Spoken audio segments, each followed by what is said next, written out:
I'm doing is I'm just getting this arm up. So you see a lot of people, their arms are here, their arms are here, their arms are here, their arms are here, right? There's no way this is going to happen. So one of the drills, I think it's the third on the list, the trophy hold or trophy position, is I literally get people in this position and they have to hold it. I'm a big believer in position in all the strokes. You have to understand position at different points in the swing. So when you actually learn to hold static positions, it starts to teach your body to get into those positions more often, especially without the ball. So that's just one thing I want to point out right away. So let's get into a drill that I call the dirty diaper. Anyone who's followed my website, maybe you've seen the video, the dirty diaper. Someone on my website emailed me and they said, we need to change the name.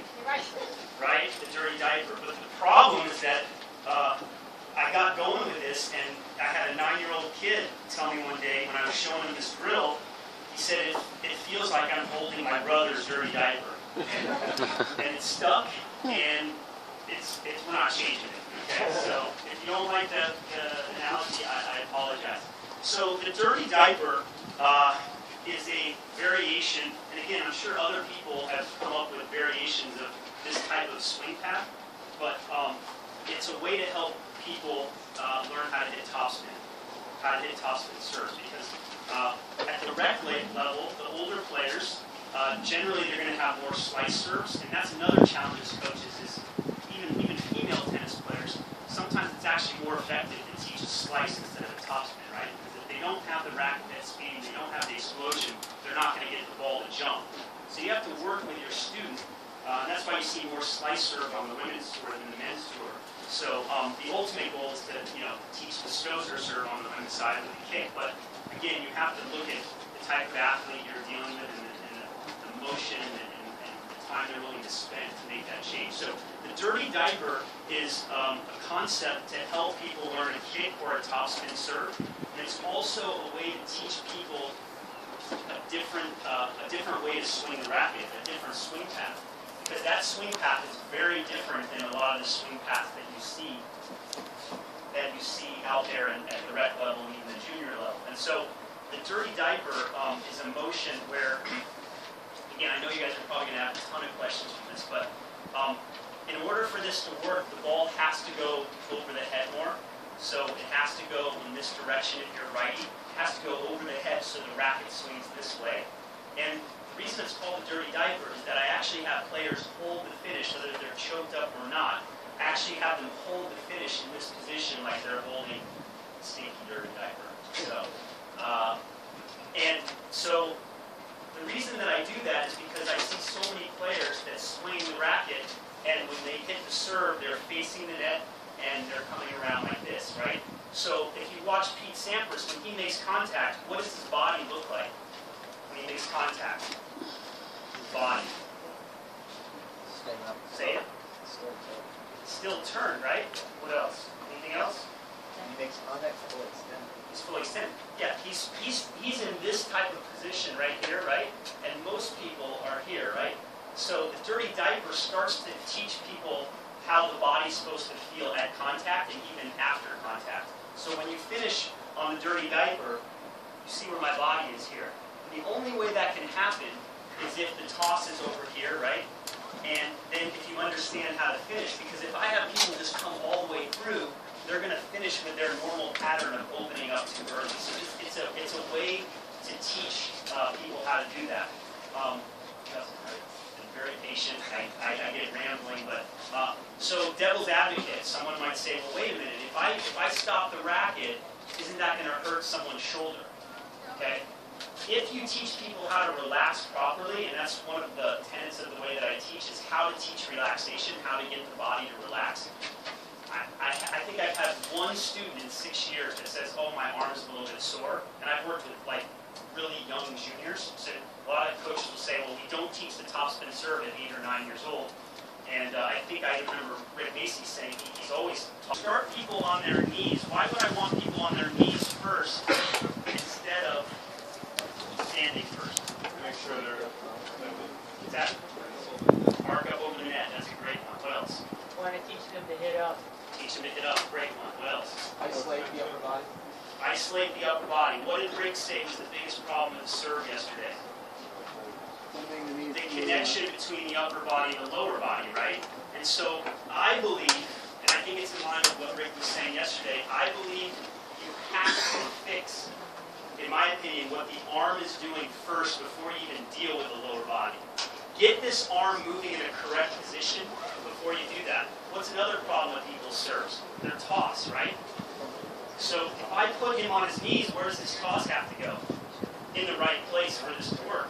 Because if you're on your knees and you toss the ball and it's over here, you're going to fall over.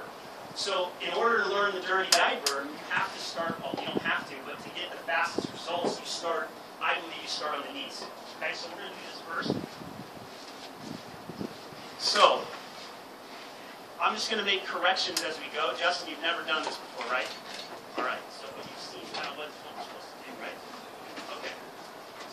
So, first thing is choke up. Again, the racket is just an extension of the hand. So you want to feel things in the hand. All right, I'm really big on playing the game with the hand. Obviously, you have to have this, the shoulder turn and the hips and the legs. But one of the things that freaked me up when I was later in my career was playing a little more artistically and learning how to play with the hand. So I'm going to have them choke up. You guys have probably done a version that's even a little higher. Good. Now, I'll have the racket. Go ahead. I'm going to move the racket up in here. So remember what Rick was saying, if you were here yesterday, he had people starting here. I totally agree with that. Might be a little subtle shift here. You'll notice what I'll do is I have the racket really relaxed in this position, so it's not here. It's relaxed. Again, going back to that tenet, how can we get our students to learn feeling relaxation? The other thing, Justin is so patient. He's not going to hit the ball, but he's going to be out here for the out. All right, the other thing is that in order to teach shoulder turn, I actually want the racket to stay on this side. And when they toss the ball, then they're going to learn to turn. So we don't want players to start in that turn position. We want it relaxed on this side of the body, and then when you toss, you'll learn to initiate the turn. Okay, so Justin, first try here. Put a ball over your eyes or your head. Just be ready.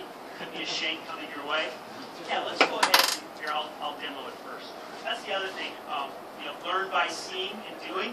If I can get down on my knees and do the same, if I can toss it and do this and show my player, then they can try to model that. That was one thing, when I was sitting, 28 years old, sitting in a hotel room, 180 in the world, everyone was out to dinner. I think I was like studying the latest slow motion videos of Pat Rafter on YouTube or tennisplayer.net or something. So I learned a lot about movement and how the body works just by studying hours and hours of John Yandel's footage before he even had his website. So if you can do it, that's a huge bonus. So go ahead and give me your best rendition of what you just saw. Okay, so you've got to freeze next time, okay? So it's going to be hard for you guys to see where the toss location is, but we're going to talk about that a little. Let's do it again and freeze at the end.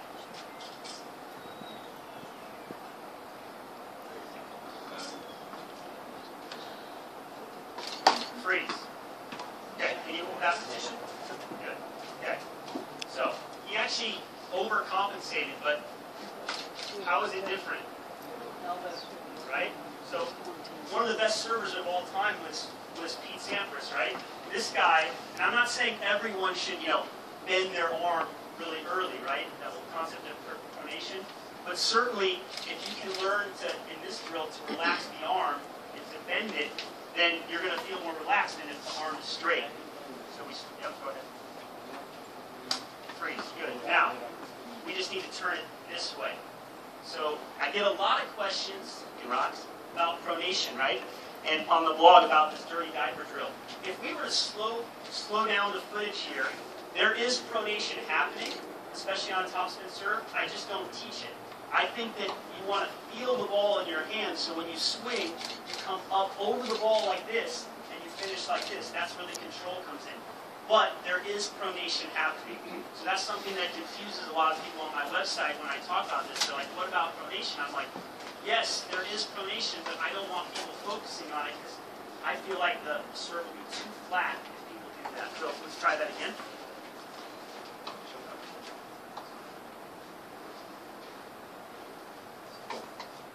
Freeze. Good. Now turn the rhythm. Now turn. There you go. Good. Now the other thing I'll do is I'll just have him tip a little bit like that.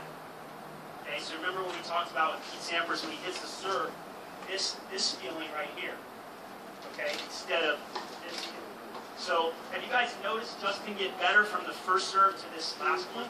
It's progressively gotten better. So he's starting to get the feel already. He's obviously the best player. It's just going to take a lot longer with a junior player that's 9 or 10 years old, or a rec player, obviously. But I have had players come to me that are 50, 60 years old, and I've worked with them for a couple of hours, and they actually hit their first topspin serve that they've ever hit.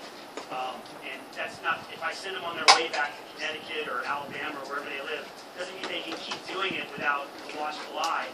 But they do smile because they're like, man, I've never been able to get a topspin serve, and I didn't know how to do it. So we're trying to give them tools and drills to practice this. Let's go again. Good. Okay, so you guys couldn't see. Yep. So naturally, you want to pronate, right? So you guys couldn't see the toss, but did you get an idea from the way it came off where the toss might have been? Left, right, forward, back. It was left, right, and it was forward. So again, hard to see from the angle, but you want the toss way over the head if you're teaching a topspin serve, and most people don't go far enough. So we want to exaggerate the toss going over the head for a topspin serve. Okay, let's try it again. Literally, I want you to feel like when you make contact, you're